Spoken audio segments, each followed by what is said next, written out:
인생에 많은 길들이 있습니다. 또 인생에는 많은 분들이 있습니다. 어떤 때는 인생에 많은 길들이 막혀질 때가 있지요. 사면초가, 절제절명의 순간들이 우리들에게도 다가오곤 합니다. 그때 모든 인생의 이 땅의 길이 막힐 때에 여러분, 하늘의 길이 열리는 복이 여러분에게 있기를 주님의 이름으로 축복합니다.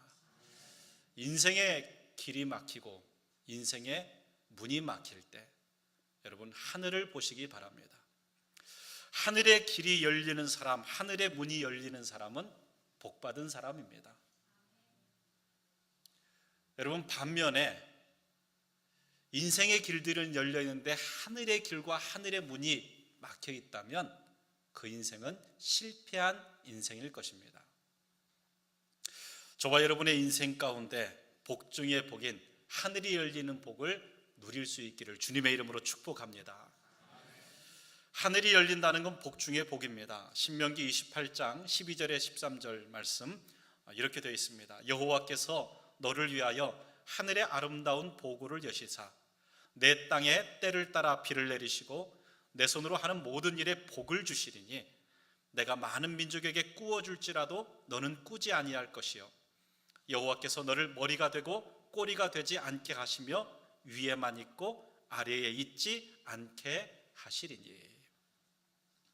하늘이 열린다는 것은요, 이러한 하나님의 복이 임한다는 것입니다.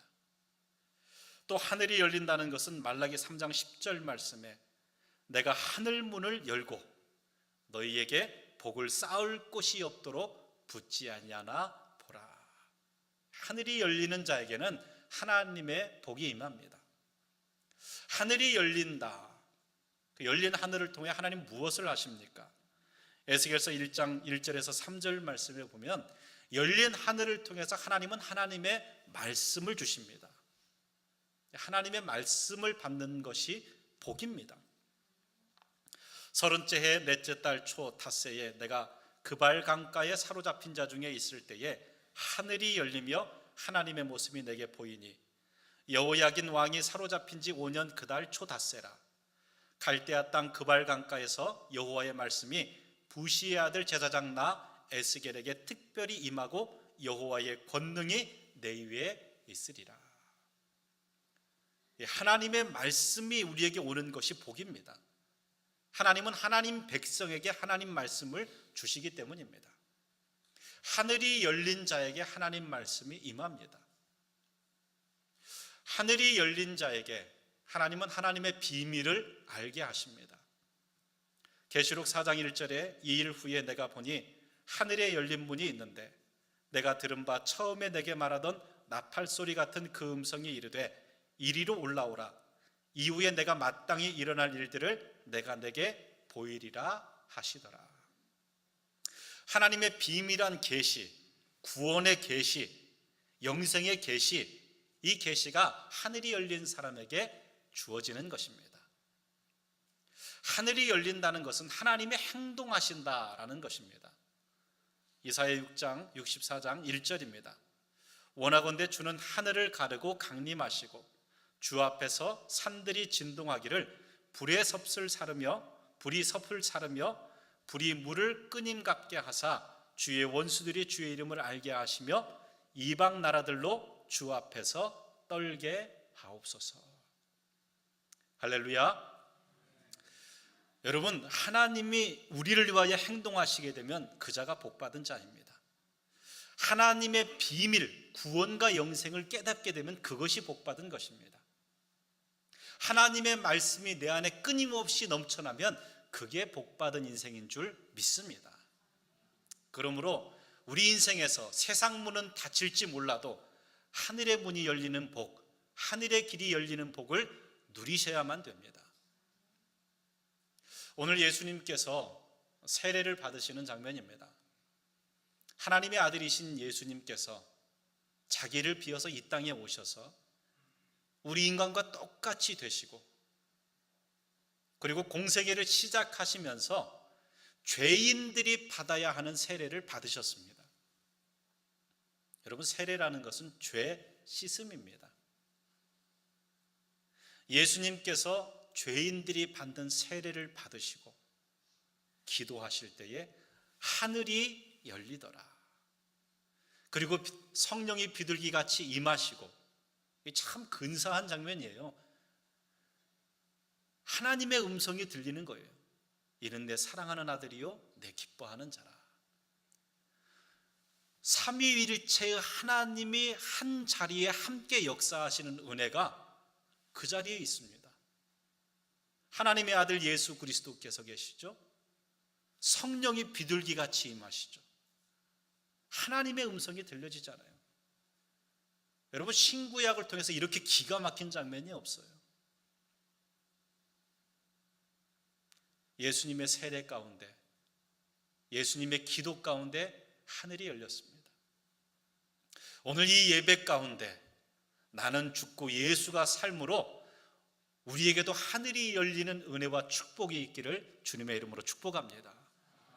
그럼 어떻게 해야 하늘이 열릴까요? 어떻게 해야 하늘이 열릴까요?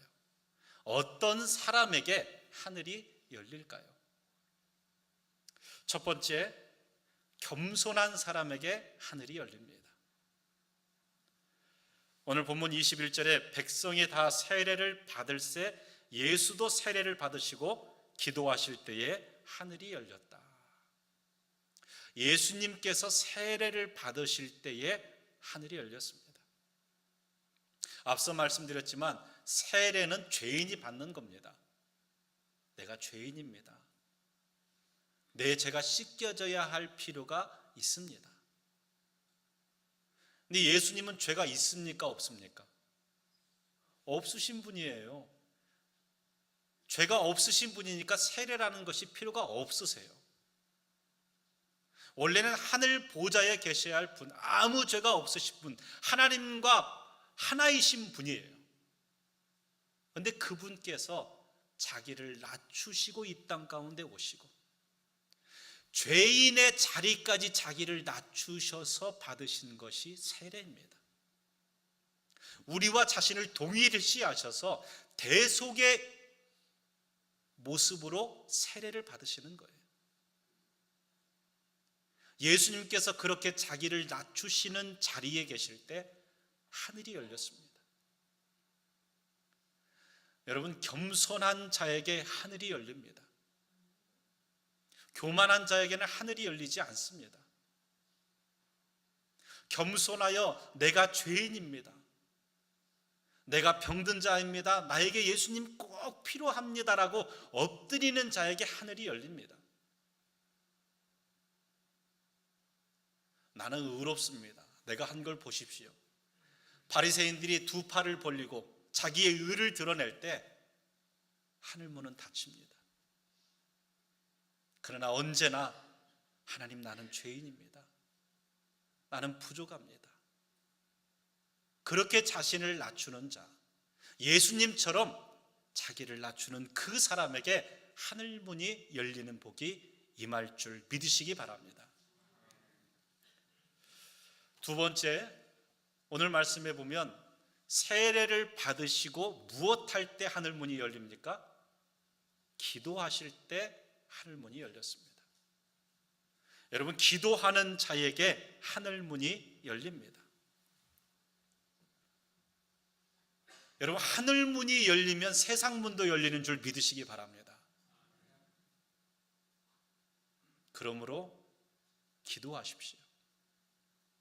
하늘문을 여는 방법은 기도하는 겁니다.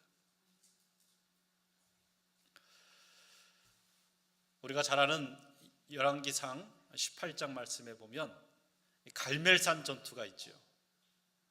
바알과 아세라 상에 아세라 선지자 850대에 이 엘리야 한 사람, 결국 이 갈멜산 전투에서 엘리야가 승리하고 하늘로부터 비를 내립니다. 여러분, 성경에 엘리야는 우리와 같은 사람이라고 되어 있습니다. 근데 그가 기도할 때에 하나님께서 하늘을 여시고 3년 반 동안 내리지 않던 이스라엘에 비를 내려주셨어요. 그가 기도할 때. 야고보서 5장에는 그래서 이렇게 얘기합니다. 17절에서 18절입니다. 엘리야는 우리와 성정이 같은 사람이로다. 저와 여러분이나 엘리야랑 똑같다라는 거예요. 그가 비가 오지 않기를 간절히 기도한 적 3년 6개월 동안 땅에 비가 오지 아니하고 다시 기도하니 하늘이 비를 주고 땅이 열매를 맺었느니라. 하늘이 열리고 다시 비가 내리게 하는 그 은혜의 역사가 우리와 똑같은 엘리야의 기도를 통해 나타났다는 겁니다. 사도행전 10장에 보면은 이 베드로와 고넬료의 사건이 있습니다. 베드로가 어느 날 기도 가운데 환상을 봅니다. 환상 가운데 하늘로부터 보자기가 하나 내려오는 거예요. 네 귀퉁이를 달아서 하늘에서 보자기가 내려오는데 그 보자기 안에 부정한 음식이 들어있는 겁니다. 레위기 11장에 보면 이스라엘 백성들은 먹어야 할 음식, 먹지 못해야 할 음식에 나눠져 있습니다. 정결한 음식, 부정한 음식이에요. 예를 들어서 뭐 소, 양 이런 거는 정결한 음식으로 먹습니다. 그러나 돼지, 뭐 피 있는 것, 뭐 미꾸라지 뭐 이런 거 부정해서 먹지 못합니다. 근데 베드로가 환상 중에 이렇게 보자기가 내려와서 그 안에 음식이 있어서 딱 보니까 뭐냐면 요즘 표현으로 얘기하면 삼겹살에 순댓국밥에 뭐 추어탕 같은 게 들어있는 거예요.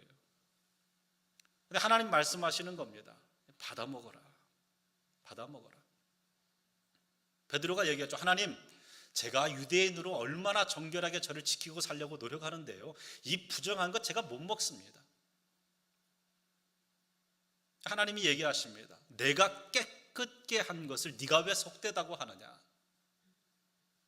근데 그 환상을 한 번도 아니고 3번이나 보여주시는 거예요. 그 일이 끝나고 나서 결국 보내온 사람을 통하여 고넬료를 만나러 갑니다. 이 일의 이 환상의 의미를 베드로가 깨닫게 돼요. 이방인들에게 행하시는 하나님의 구원의 역사, 성령의 역사, 이것을 인정하라는 거예요. 그래서 사도행전 10장 34, 35절에 이렇게 되어 있습니다. 베드로가 입을 열어 말하되 내가 참으로 하나님은 사람의 외모를 보지 아니하시고 각 나라 중 하나님을 경외하며 의를 행하는 사람은 다 받으시는 줄 깨달았도다. 여러분, 그래서 이방인 가운데 성령의 역사가 나타나고 고넬료 집에 성령의 역사가 나타나고 그래서 베드로가 고넬료 집에서 세례를 베풉니다. 그런데 이렇게 하늘이 열리고 이렇게 부정한 짐승을 내려보내시는 환상을 보여주셔서 베드로를 부르고 성령을 충만하게 하고 세례를 받게 한 이유가 있습니다. 무엇 때문이냐? 고넬료의 기도입니다. 고넬료의 기도가 하늘을 열고 하나님의 계시를 베드로에게 보여주는 역사를 이룬 것입니다.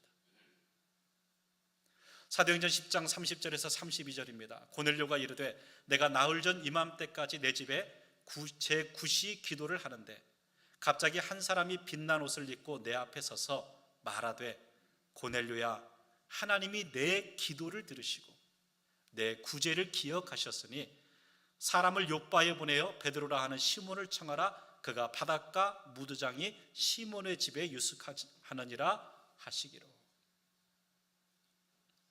하나님께서 이 고넬료의 기도를 들으시고 하늘이 열리는 환상 가운데 이방인의 구원의 역사를 베드로를 통하여 알게 하신 겁니다.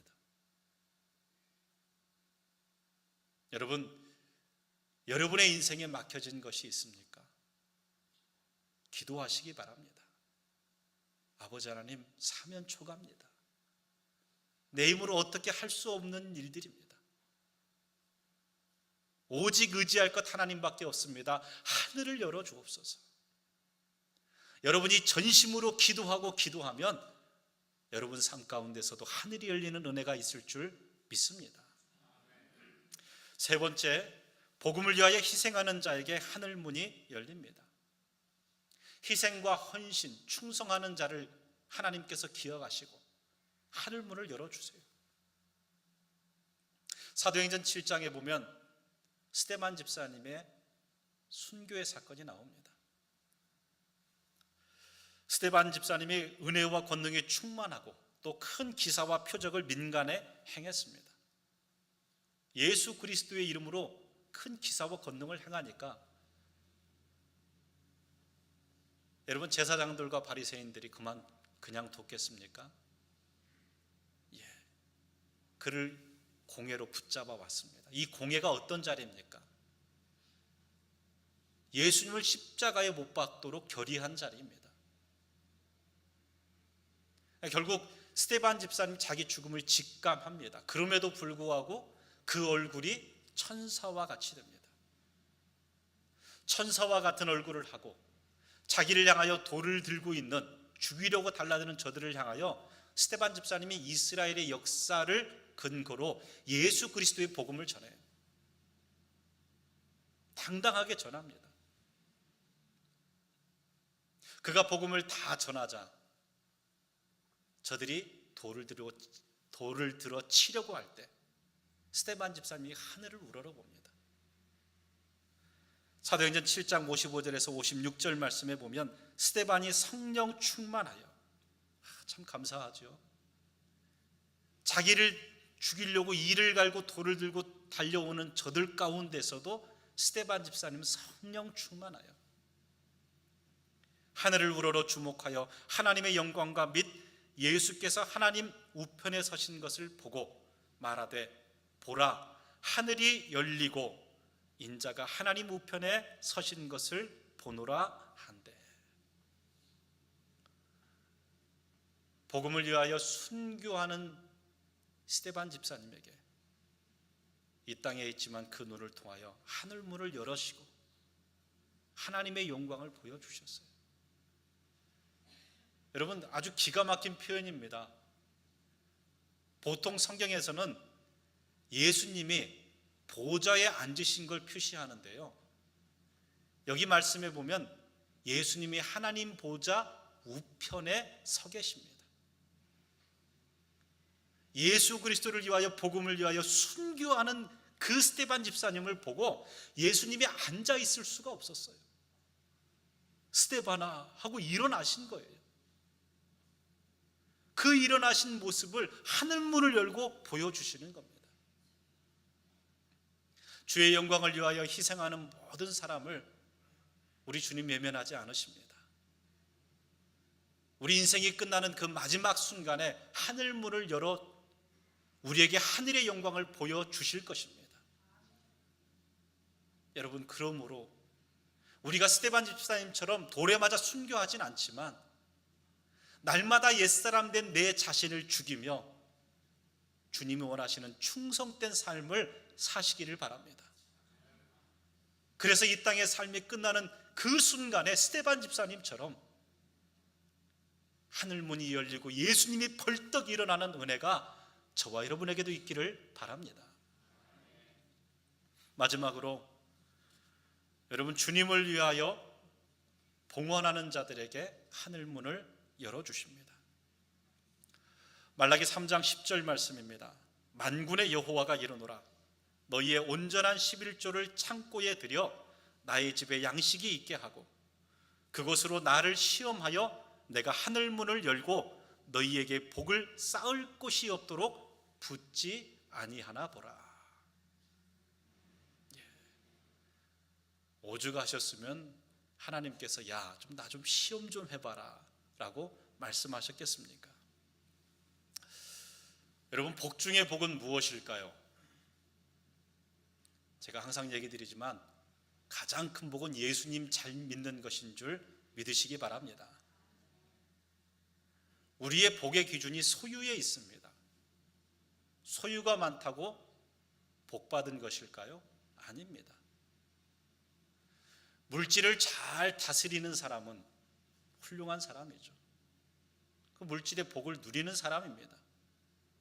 그러나 물질의 다스림을 받고 있는 사람이라면 물질이 아무리 많더라도 그 사람은 복 받은 사람 못 됩니다. 그러지 않습니까? 물질의 다스림을 받고 있다면 그 사람이 어떻게 복된 사람이겠습니까? 아무리 큰 기업의 회장이 되었어도 물질로 인하여 가정이 흔들리고 있다면, 물질에 끌려가는 삶을 살고 있다면 그 인생은 결단코 복받은 인생 못 됩니다. 복 중의 복은 내가 의지할 분이 오직 하나님 한 분밖에 없음을 고백하는 예수 믿는 믿음, 그것이 복입니다. 물질을 의지하는 것 복이 아닙니다. 사단은 끊임없이 우리를 속입니다. 너를 지켜줄 게 물질이야.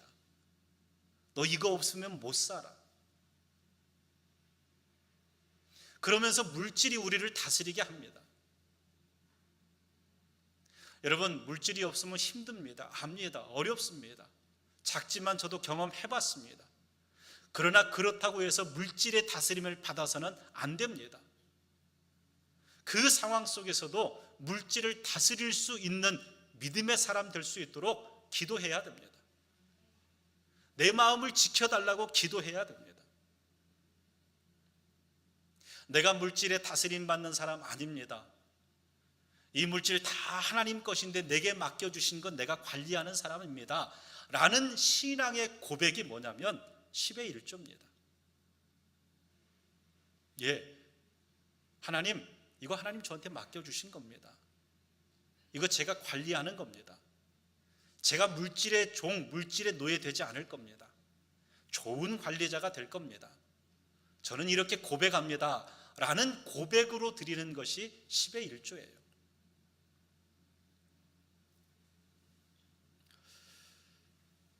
돈에는 나름대로 하나님이 정해주신 몫이 있습니다.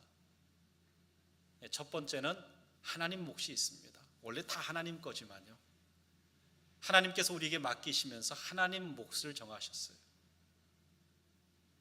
두 번째는 다른 사람의 것입니다. 내 가족들을 위한 것이고요, 내가 섬길 사람들을 위한 것이고요. 세 번째는 감사하게 우리 몫도 있습니다. 여러분, 돈에 대해서, 물질에 대해서 반듯하고 깨끗한 사람이 되려면 그 몫을 잘 구분할 수 있는 사람이 돼야 됩니다. 하나님 몫은 하나님 몫으로 구별할 수 있어야 돼요. 마가복음 12장 17절 말씀에 예수님께서 이렇게 말씀하셨습니다.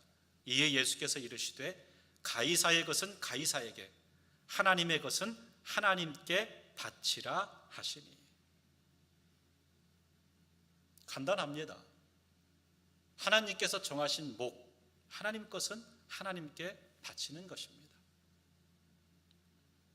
물론 여러분, 10의 1조가 구원과는 아무 상관없습니다.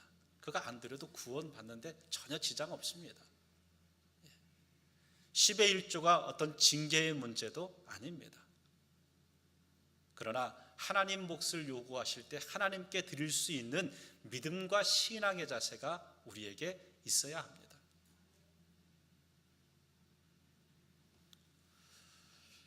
제가 가끔 말씀을 드리죠. 저는 10의 1조를 떼는 일을 할 때마다 감사합니다. 정말 힘들고 어려울 때 하나님, 제가 정말 가전 형편에 고민하지 않고 11조만 뗄 수 있으면 좋겠습니다 라고 기도했던 적도 있습니다. 지금은 10의 1조, 아니 그 이상을 뗄 수 있는 그러한 여건으로 하나님 허락해 주셔서 얼마나 감사한지 모릅니다. 말라기 3장 10절 말씀에 보면은 만군의 여호와가 이르노라, 너희 온전한 11조를 창고에 들여 나의 집에 양식이 있게 하고, 나의 집에 양식이 있게 하고. 저는 이 대목이 참 좋습니다. 개인적으로 저는 많은 분들이 그러실 테지만 쓰고 남는 것에서 10의 1조를 하지 않습니다. 사례를 받으면 11조와 하나님께 드릴 헌금을 먼저 구별합니다. 이번 달에는 내가 어느 정도 헌금해야겠다. 하나님 것을 구별하고 그 다음에 남는 걸로 생활합니다. 내가 1년에 어느 정도 헌금을 해야겠다라고 작정한 마음이 있습니다. 그러면 그 헌금을 정하고 그 다음 나머지로 생활을 하려 합니다. 특별히 11조를 하나님 앞에 드리면서는 제가 가끔 이렇게 얘기합니다. 하나님, 제가 하나님 아들이잖아요. 제가 효도하는 겁니다. 아버지 집에 양식이 있게 하고, 하나님께서 다른 것으로 하나님 양식 삼지 않고 하나님의 자녀가 하나님께 드리는 것으로 양식을 삼으신다라고 말씀하셨어요. 미성숙한 자녀는요, 부모가 돌봐줘야 됩니다. 그렇죠? 태어나면 다 돌봐줍니다. 필요하면 우유 주고, 필요하면 기저귀 갈아주고, 모든 것 다 합니다. 근데 언제까지 그래야 됩니까? 자녀가 자연스럽게 성숙하면요, 그게 바뀌어지지 않습니까? 나이가 40 먹고, 저 이제 40 중반인데 지금까지도 어머니가 용돈 주고 밥 주고 옷 갈아입혀주고 그러면 되겠습니까? 성숙한 자녀는 자세가 바뀌는 거죠. 제가 어머니를 살펴드리는 겁니다. 아버지 집에 양식이 있는가, 성숙한 자녀가 되면 살펴드리는 겁니다. 그러기에 믿음의 성숙한 자녀는 하나님 몫을 구별하고 그것으로 하나님의 양식을 채워드릴 수 있는 사람이 되는 겁니다. 근데 하나님께서 그것을 그냥 그대로 두지 않고 잘 받았다라고 끝나지 않으시고, 그렇게 하나님의 필요한 양식을 채우는 자녀에게 하늘 문을 열고 복을 쌓을 곳이 없도록 부어주신다고 말씀하셨습니다. 저는 이 말씀을 믿습니다. 저는 제 자녀들이, 제 아들이, 제 딸이 이 복을 누리며 살기를 바랍니다. 하나님 앞에 온전한 11조를 드리는 그 물질에 대한 깨끗한 자세, 하나님 주권을 인정하는 자세로 저들이 살고, 이 땅의 물질의 기준이 아니라 하늘의 하나님의 복을 누리는 자녀들이 되기를 바랍니다. 저는 제 자녀들이 받는 복을 우리 성도들 다 받아 누릴 수 있기를 바랍니다. 하나님께서 하늘문을 열고 한량없이 쌓는, 내려주시는 그 복을 누리실 수 있기를 바랍니다. 말씀을 정리합니다. 여러분 삶 가운데 하늘이 열리고 하늘문이 열리고 하늘길이 열리는 축복이 있기를 바랍니다. 어떻게 해야 하늘이 열립니까? 겸손한 자에게 하늘이 열립니다. 기도하는 자에게 하늘이 열립니다. 충성과 헌신하는 자에게 하늘이 열립니다. 물질의 하나님 몫을 구별할 수 있는 자에게 하늘이 열립니다. 저와 여러분이 그러한 신앙의 자세가 되어서 언제나 하늘이 열림으로 이 땅의 모든 문들도 열리는 복을 누릴 수 있기를 주님의 이름으로 축복합니다. 기도하겠습니다.